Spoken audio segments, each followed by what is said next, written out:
The Los Angeles Rams want to trade Cooper Kupp, and the fit in Washington would be amazing. The trade compensation would be great, but the deal overall, just not right for Washington. That and more on today's episode of Locked On Commanders.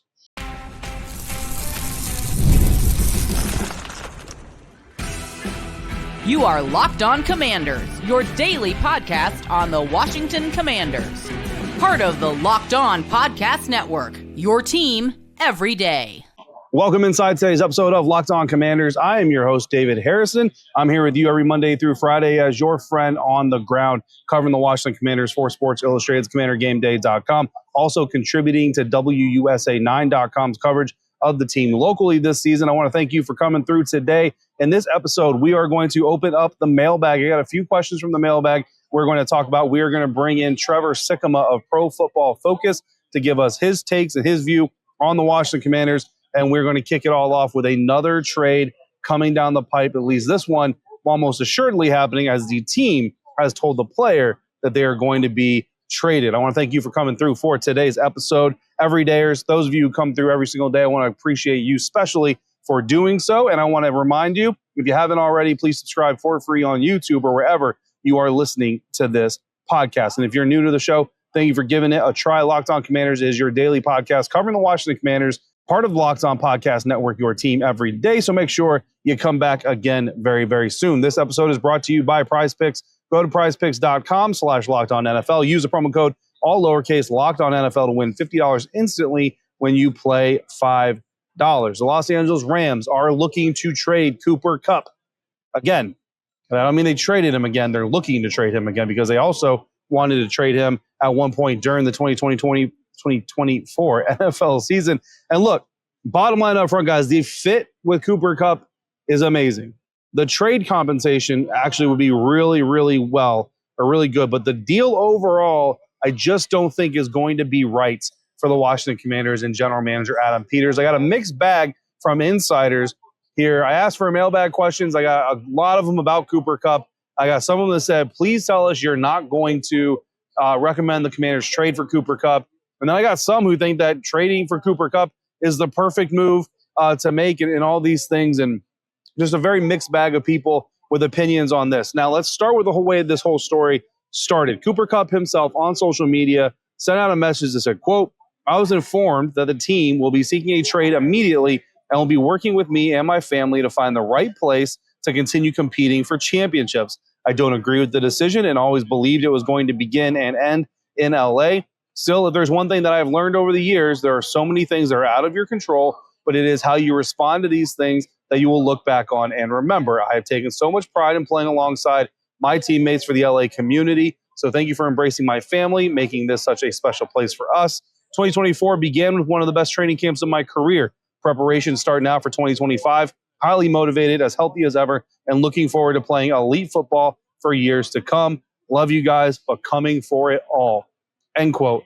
And I got to tell you, man, I love the message here from Cooper Kupp. I love the embracing of the situation, understanding that, there's only so much he can control. The situation is what it is. He's done everything that he could do from his end. And now it's just time to kind of embrace moving forward. And you like that the Rams at least appear to be willing to work with Cooper Kupp and his representation to find the right place for him, not to just send him to a place to kind of, spend the last years of his NFL career and rot, as it were. It seems like they're at least willing to work with him to try to send him to a place where he can be successful. So that's all good as well. And look, and again, bottom line up front, he'd be a very solid number 2, maybe even a number 3, if the team can find a young receiver in the NFL draft or something that overachieves or overperforms. Maybe even still go after a free agent. But again, there's a hurdle to that we'll talk about here in a second.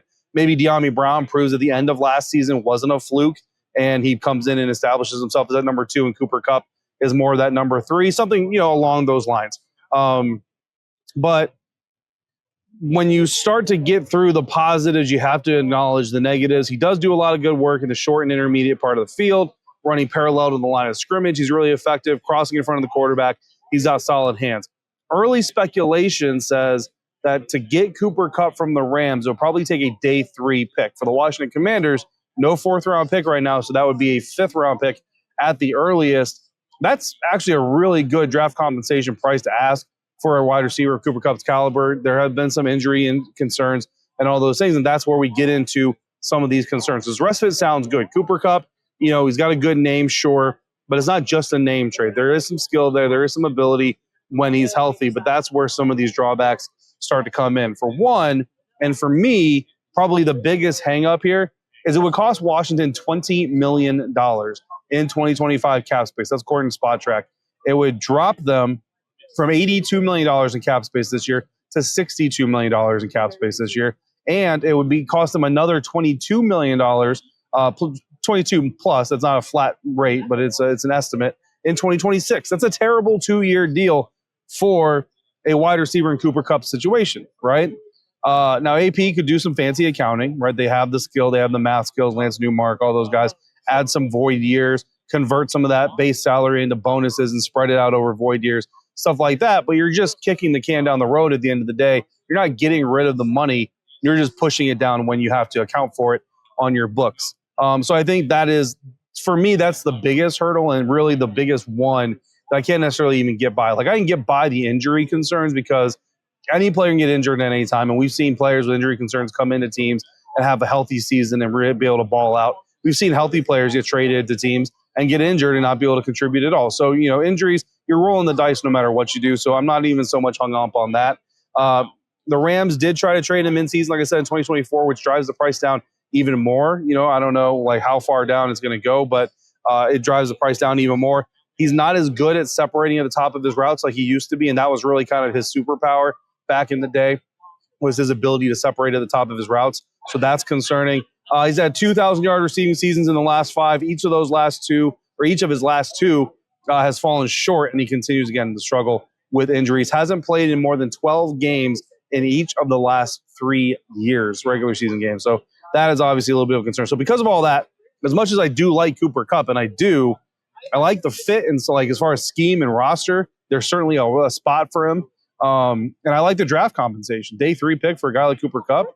It's just too rich for what I think AP is going to look for and what the Commanders are going to try to do when you consider the risk of the injuries, the track record of injuries, and you look at the draft compensation, or not the draft compensation, the cap hits.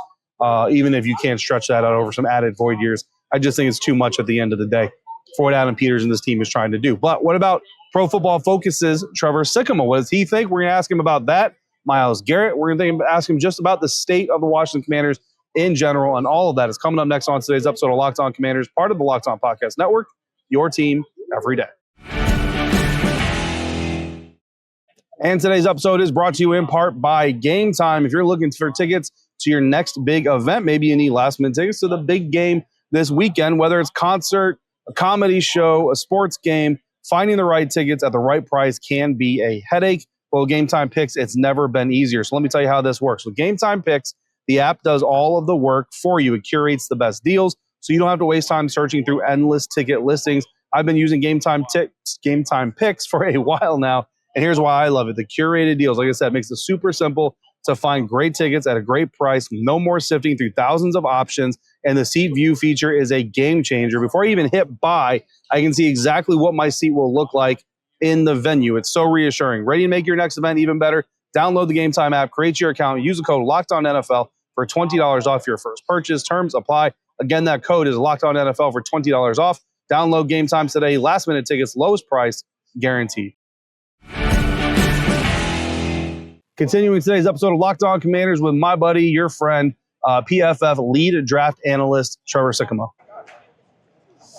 All right, guys, here in New Orleans, joined by PFF's Trevor Sikkema, buddy. I always appreciate you making time to speak with me. Good to see you. As always, got to talk about the Washington Commanders here. Yeah. And I really want to bring you on because I love your team-building conversations. Mm-hmm. And we always talk about what phase or what stage is a team in their building process. Right. Now, obviously, the Commanders entered 2024, rebuild, retool, recalibration, however, whatever word you want to use there. Yeah. But now, NFC Championship game. Yeah. You know what I mean? They got 30 expiring contracts. Yeah. They got a good amount of draft picks, a ton of cap space. Where do you see this team? Like, what phase is this team in for you? Yeah, ahead of schedule, for sure. You have to believe the winning window is open, right? I mean, and that's what it's all about, getting to that legitimate winning window. And even though I think they're going to go through a lot of changes still on the roster, I mean, it was year one of them retooling, reshaping, getting Ron Rivera's guys, phasing some of those guys out, getting a lot more Dan Quinn guys in the building. We knew it was going to, that part of the process is going to continue still. Yeah. But now you go forward thinking, okay, we probably bought ourselves an extra year of the winning window. Because normally a winning window in the NFL is 3-4 years if you do it correctly. They're probably hoping that this past year felt like one of those wins, and it was a bonus maybe 5th year, and you hope that, okay, now we're in it, and you hope that, even a year from now, it's truly, the window is wide open and you're thinking about a Super Bowl. You really are. Yeah, absolutely. So now the question is, how hard do they go after it, right? Right. Guys like Myles Garrett requested a trade. I don't know what the Browns are saying, but we've heard teams say that before. Right. Cooper Kupp. I mean, this one, the team is just saying, hey, thanks for everything, bro. Good luck with your next step. Yeah. So I want to start with Myles. This team, they want to be aggressive on defense. They want to hunt the football, hunt the quarterback. I think the fit is pretty clear. Yes. If you're Washington, given how many openings you have, where you are in this process, what are you willing to give up to try to go get a guy like Myles Garrett? I think it's probably going to cost at least, this is my thought and guess, estimated guess, as we are a couple of days after Myles Garrett announcing that he's requesting a trade. Yeah. I think it's going to cost at least 2 first-round picks and probably something else. Either a player, maybe another second-round pick on top of that, because you got to realize, there's a lot of things that go into the price being that high. One, Myles Garrett's unbelievable. He's one of the best defensive players in the world, in the prime of his career still. I believe that. He's got a pretty cat-friendly contract for how good of a player he is. And then also, it would take some cap gymnastics for Cleveland to even be able to trade him. And when a star player announces that he wants to be out, I don't think this is just willy-nilly, didn't really think about it. Okay, let me talk to ownership. He's already talked to ownership. Remember, he talked about this not too long ago where he said, I don't want to be a part of a rebuild. Right. And he's then talked to ownership. He's talked to Andrew Berry. He's talked to Kevin Stefanski. And yet he still did this. Yep. So unless this is just a give me more money and a contract extension move from him, I think they figure out a way to trade him. Yeah. But it has to be still worth it for them. And the leverage would then come from basically every team in the NFL would want Myles Garrett. Right. So to me, it's going to be a pick of at least 2 first-round picks because Cleveland's going to want that flexibility of next year's draft to want to go up and get a quarterback because I don't think they're going to take one in this year's draft. So they're going to want that ammo and that flexibility. And then obviously, if you're trading away Myles Garrett, you're tearing it down to the studs. Right. You're tearing the whole roster down, ultimate rebuild. All that to say, the price tag's worth it for Washington. To me, the price tag is 100% worth it to Washington because it's not just about getting a player of Myles Garrett's caliber. You also have to realize where you are. Mm-hmm. Free agents are going to want to play with Jayden Daniels. Yep. Free agents are going to want to play with Dan Quinn. So, yes, you'll have less premium draft picks to acquire some of these players. But I think Washington will be in a unique spot where they will be able to entice and lure some of these good players to maybe sign for a little bit less than they would maybe sign somewhere else or something like that. So that is why I don't know if I'd pay this price for every team, but I would pay it if I'm Washington. No, yeah, I mean, I think it's going to be a steep price, but, as I just covered on my show, I think if it brings in the right production, I mean, you can absolutely justify it. Like you said, I mean, we got to watch that firsthand with Tom Brady coming to the Tampa Bay Buccaneers and how many people wanted to come up. And I don't know, maybe Chris Godwin, maybe he's willing to take a little bit of a pay cut to come to Washington. I don't know, Trevor. I don't know. A lot of Bucs fans would not be happy with me if that happened. But let's get to Cooper Kupp. Okay. So Terry McLaurin's under contract. Not a lot of other receivers under contract for the Washington Commanders. Luke McCaffrey, the developmental project there in Washington. I can't get over the $20 million. You know what I mean? They trade for him. And I know things can be worked out. You can tack on some void years, add some new years. Where do you stand on Washington maybe being in on a guy like Cooper Kupp? I think it's a fit, right? Yeah. I think I would like the fit. I don't love that price tag as much for a team like Washington. Yeah. To me, if you're going to go all in on that kind of money, you're probably thinking of doing it for a wide receiver that, they were in the Brandon Ayuk conversation last year, right? Yep. Ayuk's more worth it to me because not only are you trading for a guy that is a legitimate wide receiver one, right? And that's including a roster that has Terry McLaurin in it. So if you want to say no, Terry McLaurin's still the wide receiver one and Brandon Ayuk's the wide receiver two, he's probably the best wide receiver two in the NFL at that point, right? So that's a situation where whoever you have one or two, it's worth it for you. Kupp, he's getting up there in age. You're going to have to pay the salary cap. You're going to have to pay the draft pick to get him. In a vacuum, I'd love to fit. Yeah. But I don't love that trade-off for Washington nearly as much. So I think if they made this move, it would be hard for me to criticize it because it would make the team better.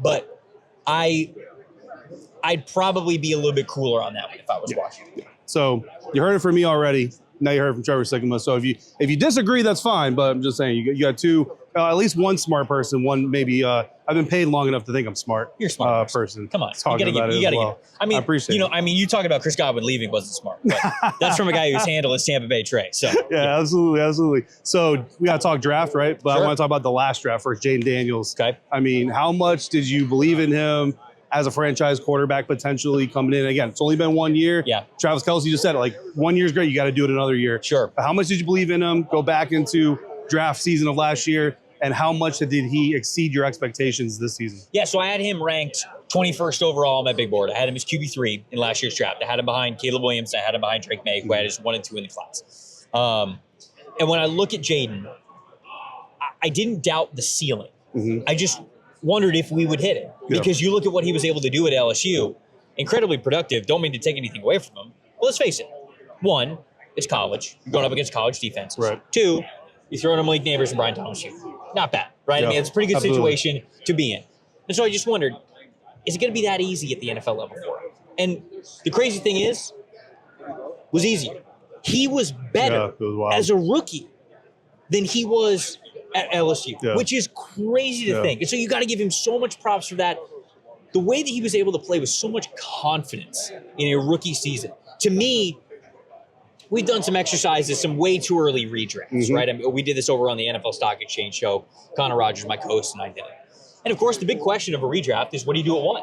You're Chicago. Yeah. And both of us agreed, you take Jayden. And it's not that we don't believe in Caleb. Right. But everybody can look at arm talent. Everybody can look at, all right, how you manage the game, what your overall ceiling is. But the thing is, confidence is the least guaranteed thing. Mm-hmm. Look at a guy like Jamarcus Russell, right? Mm-hmm. I mean, like, this is just one example of, I feel like, so many of quarterbacks, all the talent in the world. And yeah, some things go on behind the scenes outside of football. I understand that. But all of that goes into the confidence you have playing the game.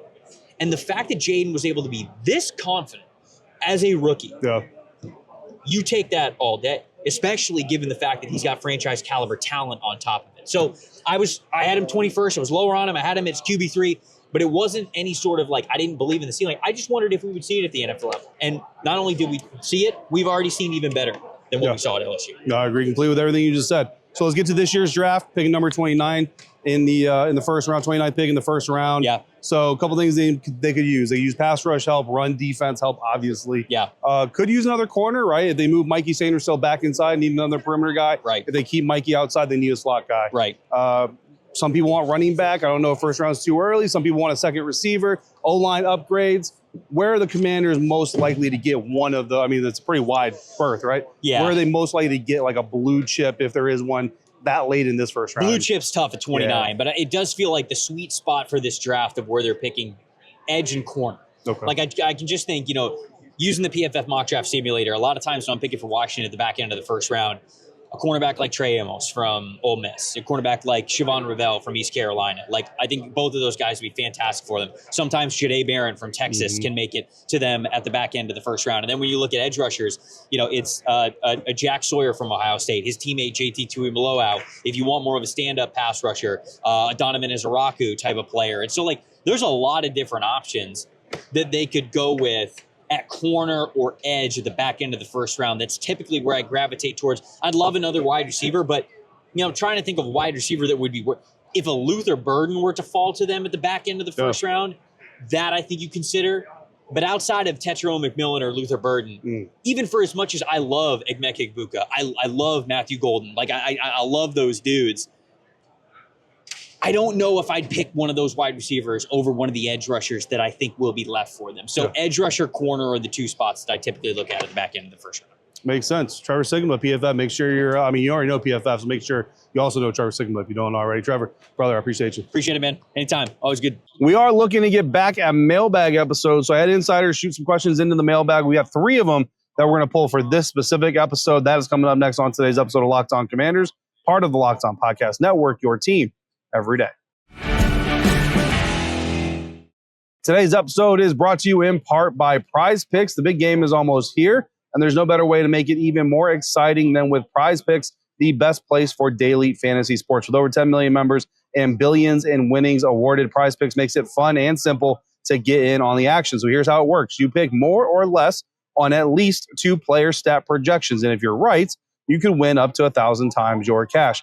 PrizePicks even has a free pick for the big game where one of the starting quarterbacks only needs to throw 1 yard to win. Pair that with one more correct pick, and you're cashing out. So check out the promos tab to tail any of these super sweet Millie winners big game lineups. If you tail a lineup that goes 3 for 3, you can win a split of $1 million in promotional funds. So download the app today. Use the code LOCKEDONNFL to get $50 instantly after you play your first $5 lineup. That's code LOCKEDONNFL for $50 instantly after you play your first $5 lineup at PrizePicks. Run your game. Wrapping up today's episode of Locked On Commanders with some mailbag questions. We got 3 of them that we're going to pull out. We got Dr. Wonderful, Greg, and Paul coming through. Dr. Wonderful asks, I'd like to talk player development. Specifically, how have Dominique Hampton, Javonte Jean-Baptiste, and Jordan McGee improved, and what's the next logical step in their development? Well, I'm going to tell you a little bit of bad news, mostly for Jordan McGee here. He's dealt with injuries all throughout the year. That really is going to hinder anybody's development, especially a rookie linebacker who's not going to get a lot of reps anyway. So that's certainly going to hinder his development. Now, again, there's a mental side of the game that you can still learn through studying and watching guys like Bobby Wagner operate and things like that. So it doesn't mean that he hasn't developed at all, but it's just going to be harder to see real development from year 1 to year 2, at least in the beginning of year 2, because of those injuries. Dominique Hampton, you could probably say, is probably the one who's developed the most during this last season, because not only was he healthy, didn't get a lot of regular season action, but he was also converting from safety to linebacker. So he basically went from not playing linebacker, not at least in the NFL world, to getting trained all year how to play linebacker. So that learning curve is obviously much steeper, much more impactful for a guy like Dominique Hampton. And that basically puts Javonte Jean-Baptiste there kind of right in the middle as far as expected development. But truthfully, during the regular season, we don't get to see all of the practices. We don't get to see a lot of team drills and all that stuff. Every once in a while, they bless us with an extended practice view. We're not allowed to shoot it or report on it, but we're allowed to see it and things like that. But it is hard to kind of really gauge these guys you don't see get a lot of regular season action. It is hard to see just how much those guys have developed in real time. You really get to see that when we get to see them come back for mini camps and all those things. So I'll be able to better answer that question then, but I thought it was a good question to bring up now because I know it's going to be a question that's on a lot of people's minds, especially as we get into these mock drafts and these free agency decisions, when you're going to hear me once again using the phrase draft off of what you know, not what you hope. Make roster decisions based on what you know, not what you hope. Greg came through. Do you think we will target any running backs in the NFL draft? Brian Robinson seemed to drop off halfway through the season. I do think that the Washington Commanders will target a running back in the NFL draft. Now, will they draft one? That is a different story, and that's one that we can't honestly answer right now because obviously it's going to depend on how the draft board falls. Adam Peters has already shown us that he's not going to just take a position group for the sake of taking a position group. He's going to go through and make the best decision, get the best player that he feels fits this team. So if that's a running back, great. If one of the running backs that he thinks is a great fit for this team is not available, he's not going to reach and go grab another one just for the sake of getting one. 2 running backs specifically that I think are very intriguing studies that we're going to do as we get through the course of this offseason and deeper into draft preparation. Trevion Henderson of Ohio State and Cam Scatterby of Arizona State. And yes, I know I'm a Buckeye fan. I'm an Arizona State alum, but those aren't the only reasons I'm naming those 2 running backs. We'll talk about them. And of course, we'll talk about plenty of other running backs throughout the course of the offseason as well. Paul came through. What are the chances we, the Washington Commanders, that is, sign T. Higgins? What other free agents would be a good fit? Well, Paul, I can't run down the list of all the free agent fits. Here's what I'm going to do. As we get through the next phase of our offseason and we start moving towards the NFL scouting combine, we are going to get into our position reviews. I've got to do a rookie impact report here first. We're going to get into our position reviews. And in the position reviews, I'm going to basically tell you here's how serious or here's how dire I think the need is to get another player, get this certain player a starter, a backup, whatever it is in this position group. And then I'm going to identify some free agent options for you as we move through the course of the offseason and get closer to the new league year starting. So as far as what other free agents would be a good fit, those will come with the position group previews. As far as T. Higgins is concerned, I'm going to go ahead and tell you right now, a little bit of a spoiler alert for the wide receiver episode. No, I don't think the Washington Commanders are going to sign T. Higgins. I don't think Adam Peters is going to want to get into the bidding war that T. Higgins is probably going to be going through. And I don't think T. Higgins necessarily is in that mode where it's like, well, what's going on in Washington is good enough that I'll take a little bit of a lower price to go play there. I think T. Higgins is going to want to make his money, get the biggest check he can get, and certainly that's well within his right to do. But I don't think the Washington Commanders are going to be interested in getting into that type of a bidding war. So I don't think that T. Higgins is going to end up in Washington. Never say never. Doesn't mean it's not going to happen because I don't think it's going to happen, but that's just the way that I see it. So good questions coming through the mailbag. We got some more questions already in the mailbag that we are going to save for our final episode of the week, which will be on Friday and will be our final episode before the Super Bowl. So there's Super Bowl team specific questions that I'm going to save until then. But of course, we got one more episode coming up between this one and that one. So make sure you come back for that one. In the meantime, you got questions or comments, all you got to do is text me directly with them by going to joinsubtext.com/onlockedoncommanders. Sign up today to be an insider. You'll get 2 weeks for free to check it out and see if you want to stick around for your next listen. Check out the Locked On NFL podcast in the morning. Tyler Rowland kicks you off with some NFL espresso in the afternoon. Tony Wiggins brings you in for some real NFL talk. It's the all-new Locked On NFL, and it's twice per day. As always, thank you for making Locked On Commanders your first listen of the day, every day. Thank you for coming through every single day. And if you're out and about, please be safe, be kind, so I can see you right back here next time for another episode of Locked On Commanders, part of the Locked On Podcast Network, your team every day.